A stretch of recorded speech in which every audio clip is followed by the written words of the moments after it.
Cela m'amène à dire qu'il faut aimer le cirque et mépriser le monde.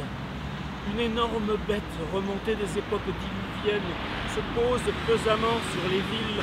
On entre et le monstre était plein de merveilles mécaniques et cruelles, des écuyères, des augustes, des lions et leurs dompteurs, un prestidigitateur, un jongleur, des trapézistes allemands, un cheval qui parle et qui compte. Et toi, vous êtes les résidus d'un âge fabuleux. Vous revenez de très loin. Vos ancêtres mangeaient du verre pilé, du feu. Ils charmaient des serpents, des colombes. Ils jonglaient avec des œufs. Ils faisaient converser un concile de chevaux. Vous n'êtes pas prêts pour notre monde et sa logique. Il vous faut donc accepter cette misère, vivre la nuit de l'illusion de vos tours mortels. Le jour, vous restez craintif à la porte du cirque, n'osant entrer dans notre vie, trop fermement retenu par les pouvoirs du cirque, qui sont les pouvoirs de la mort.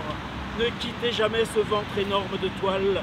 Dehors, c'est le bruit discordant, c'est le désordre. Dedans, c'est la certitude généalogique qui vient des millénaires, la sécurité de ce savoir lié dans une sorte d'usine où se forgent les jeux précis qui servent l'exposition solennelle de vous-même, qui prépare la fête. Vous ne vivez que pour la fête, non pour celle que s'accordent en payant les pères et mères de famille. Je parle de votre illustration pour quelques minutes, obscurément dans les flancs du monstre.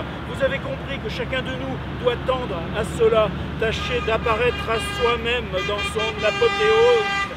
C'est en toi-même enfin que durant quelques minutes, le spectacle te change. Ton bref tombeau nous illumine. À la fois tu y es enfermé et ton image ne cesse de s'en échapper. La merveille serait que vous ayez le pouvoir de vous fixer là, à la fois sur la piste et au ciel, sous forme de constellation.